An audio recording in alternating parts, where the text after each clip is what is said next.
Assalamualaikum warahmatullahi wabarakatuh. Selamat pagi anak-anakku semuanya. Semoga kalian selalu dalam keadaan sehat dan semangat belajar.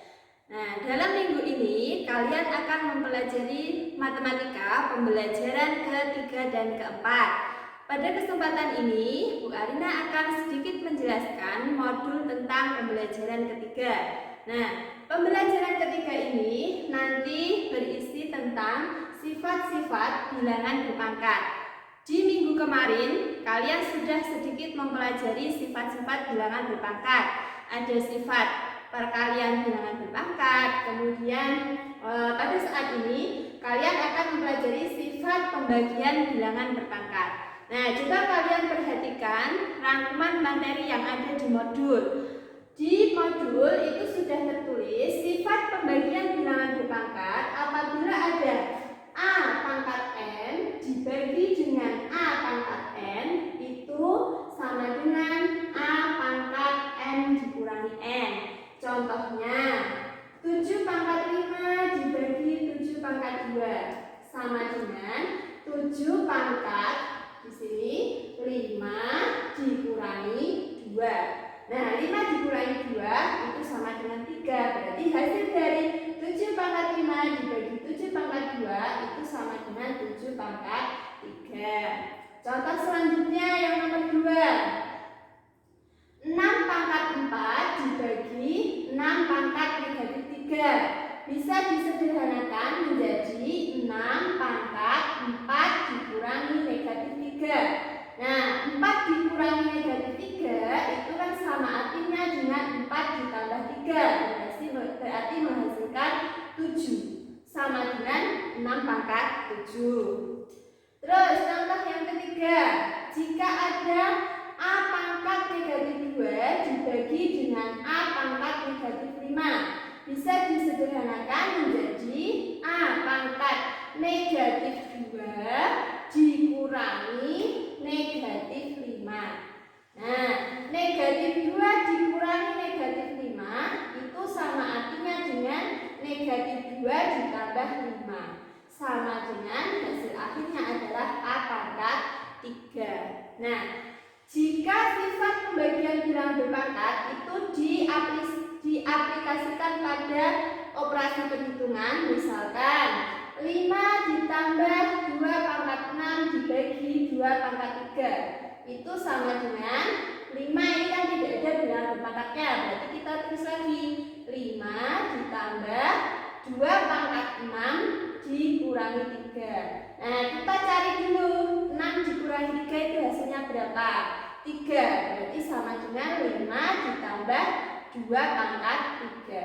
Kita kerjakan terlebih dahulu hasil dari 2 pangkat 3, yaitu sama dengan 8. Berarti 5 ditambah 8 sama dengan 13. Nah, itu sifat bilangan berpangkat yang pertama. Kemudian di pembelajaran yang ketiga ini kita juga akan mempelajari pangkat 0. Jika ada A pangkat 0 itu menghasilkan sama dengan 1. Dengan syarat A tidak sama dengan 0.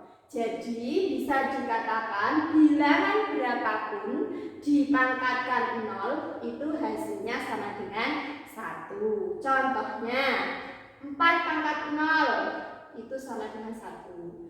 Dalam kurung negatif 3A pangkat 0. Berarti ini yang dipangkatkan 0 itu yang ada di dalam kurung. Berarti itu sama dengan 1. Contoh yang ketiga, jika ada negatif 3A pangkat 0. Nah, di sini yang dipangkatkan 0 yang mana? Yaitu A pangkat 0. Negatif 3-nya itu dipangkatkan 0 tidak? Tidak. Berarti hasilnya sama dengan negatif 3 kali 1. Sama dengan negatif 3. Contoh yang keempat, misalkan jika ada 6 dalam kurung A pangkat 2, B pangkat negatif 1 dipangkatkan 0. Nah, yang dipangkatkan 0 itu adalah yang di dalam kurung itu. 6-nya tidak ikut dipangkatkan 0, berarti sama dengan 6 kali 1 sama dengan 6. Terus selanjutnya kita akan mempelajari pangkat negatif. Nah,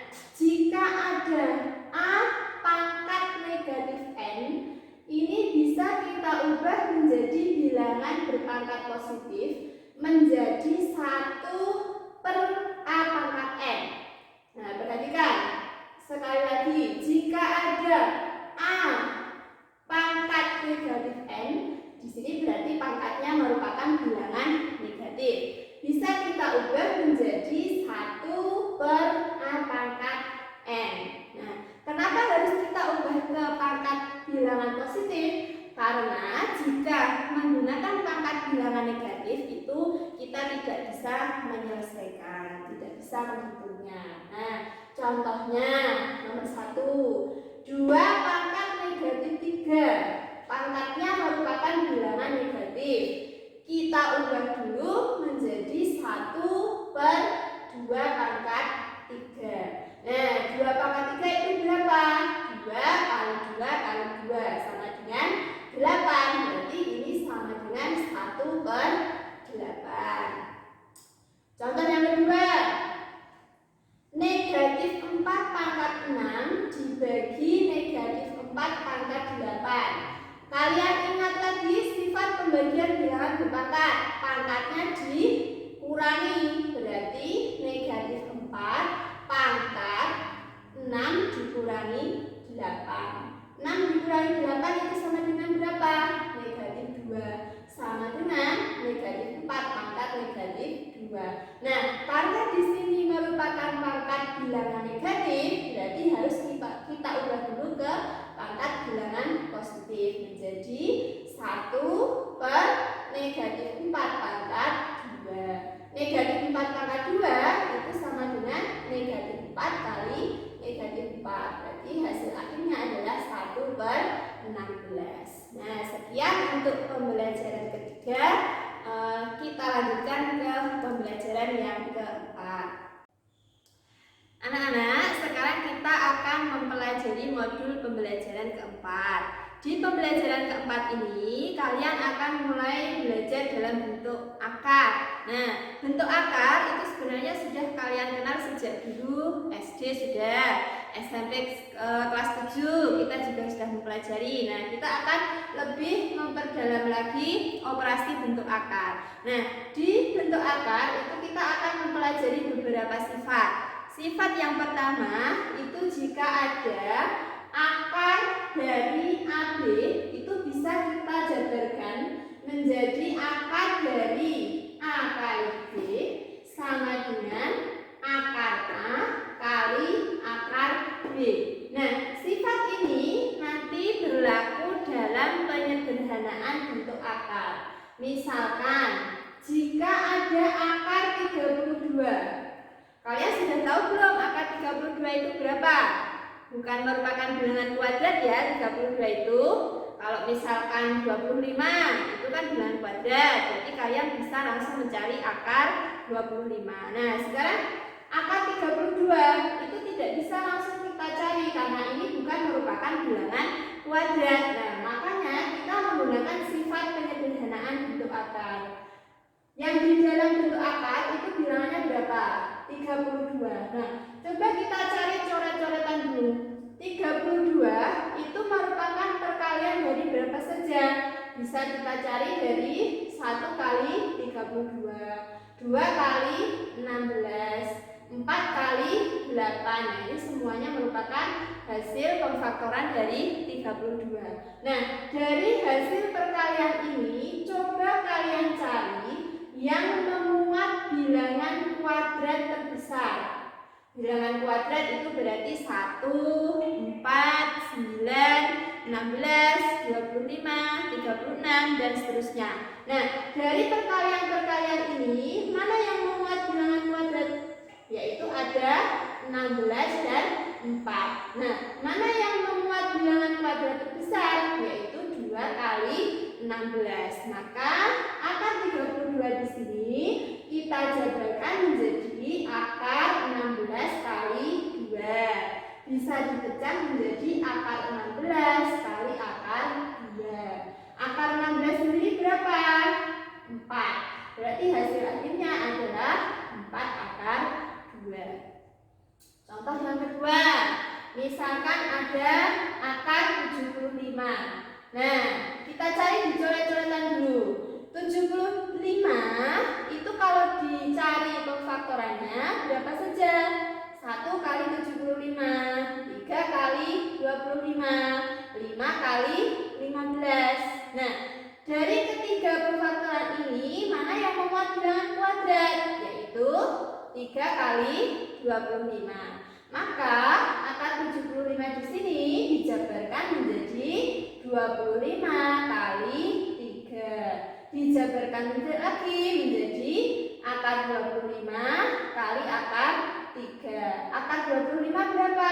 5. Nah, berarti menjadi 5 akar 3. Itu sifat yang pertama, yaitu penyederhanaan bentuk akar. Nah, ini perlu kalian benar-benar pahami karena ini nanti menjadi dasar di sifat-sifat bentuk akar yang lainnya. Penyederhanaan bentuk akar ini nanti akan digunakan dalam penjumlahan bentuk akar, perkalian bentuk akar, dan lain sebagainya, ya. Nah, sifat yang kedua itu jika ada penjumlahan dan pengurangan bentuk akar. Secara umum bisa dituliskan seperti ini. Jika ada A akar C ditambah B akar C, itu bisa dijumlahkan atau disederhanakan menjadi A ditambah B akar C. Jadi yang di luar akar inilah yang ditambahkan atau yang dikurangkan. Konsep ini sama seperti bentuk aljabar. Nah, misalkan kalau di bentuk aljabar itu ada 2x ditambah 3x. Nah, yang dijumlahkan itu adalah koefisiennya, yaitu 2 ditambah 3 sama dengan 5x. Sama halnya di bentuk akar, yang dijumlahkan atau yang dikurangkan itu yang di luar akar. Nah, syaratnya lagi yang bisa ditambahkan dan yang bisa dikurangkan itu yang bentuk akarnya sama. Jadi kalau di sini akar 2 berarti yang hasil yang suku berikutnya juga harus akar 2. Contohnya misalkan 7 akar 3 ditambah 4 akar 3. Nah, di sini sama-sama memuat akar 3. Berarti ini bisa dijumlahkan. Yang dijumlahkan yang mana? Yang dijumlahkan itu yang di luar akar. Berarti 7 ditambah 4 akar 3. 11 akar 3. Contohnya pengurangan. 6 akar 5 dikurangi 2 akar 5. Nah, di sini sama-sama akar 5. Berarti 6 dikurangi 2 akar 5. 6 dikurangi 2 sama dengan 4. Hasil akhirnya adalah 4 akar 5. Contoh yang ketiga, misalkan ada operasi 2 akar 3 ditambah 2 akar 5. Nah, suku yang pertama di sini akarnya sama dengan 3. Suku yang kedua itu akarnya sama dengan 5. Berarti ya sudah, jadi tidak bisa dijumlahkan. Bentuk paling sederhananya yaitu sampai di sini. Itu untuk penjumlahan bentuk akar. Sifat yang ketiga yaitu jika ada perkalian bentuk akar. Misalkan bisa dirumuskan atau dituliskan ini.